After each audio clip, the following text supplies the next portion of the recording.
A retired conservative judge who has, by the way, served as a bit of a mentor for Mike Pence in the past has now written an op-ed for the New York Times blasting former Vice President Mike Pence over his idiotic refusal to comply with a subpoena from Special Prosecutor Jack Smith.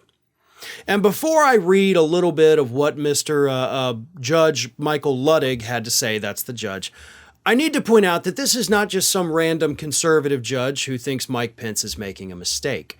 This is the man that Mike Pence personally consulted with about whether or not he should object to the Electoral College votes from the 2020 election. This is the man who Mike Pence reached out to and said, Mike, it's Mike. What do I do? They want me to do this.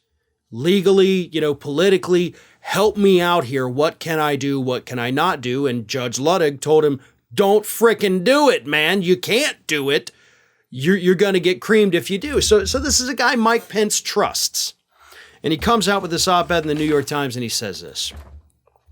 The former vice president should not want the embarrassing spectacle of the Supreme Court compelling him to appear before a grand jury in Washington just when he's starting his campaign for the presidency. So there's a good indication that this guy who knows Mike Pence is like, yeah, he's running for president. So, kind of skipping over that part a bit. That has to be an uncomfortable prospect for Mr. Pence, not to mention a potentially damaging one for a man who, at least as of today, is considered by many of us across the political spectrum to be a profile in courage for his refusal to join in the attempt to overturn the 2020 election in the face of Donald Trump's demands. If Mr. Pence's lawyers or advisors have told him that it will take the federal courts months and months or longer to decide his claim and that he will never have to testify before the grand jury, they are mistaken. We can expect the federal courts to make short shrift of this Hail Mary claim, and Mr. Pence doesn't have a chance in the world of winning his case in any federal court and avoiding testifying before the grand jury. Now, he also pointed out something that I have been saying for about 2 weeks now, ever since it was revealed that Pence was going to fight this.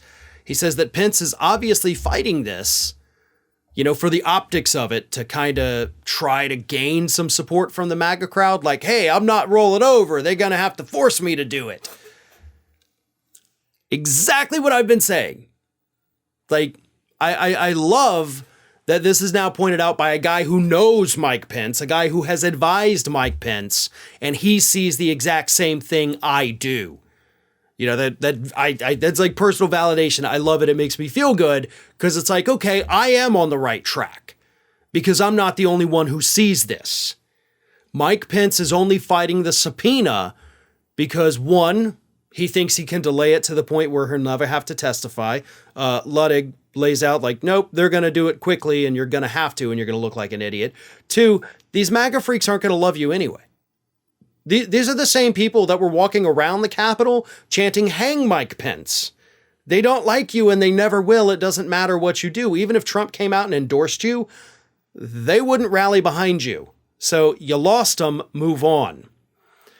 Thirdly, you, as far as we know, didn't do anything wrong, so you have no reason to fight the subpoena other than, of course, the optics of the politics of it. You're not in trouble. Like, one time you do the right thing and now you're trying to do the wrong thing by not continuing to do the right thing. None of it makes any sense, but if anybody can talk any sense into Pence, apparently it is Luttig. So hopefully Pence takes this to heart, drops his idiotic, embarrassing appeal, and just gets on with it. Because the sooner he gets on with it, the sooner the DOJ can move on with their investigation. Hi, everyone. This here is little Athena. And Athena would like to know why you haven't subscribed to Fair and Balanced yet. So please, don't let Athena down. Subscribe today.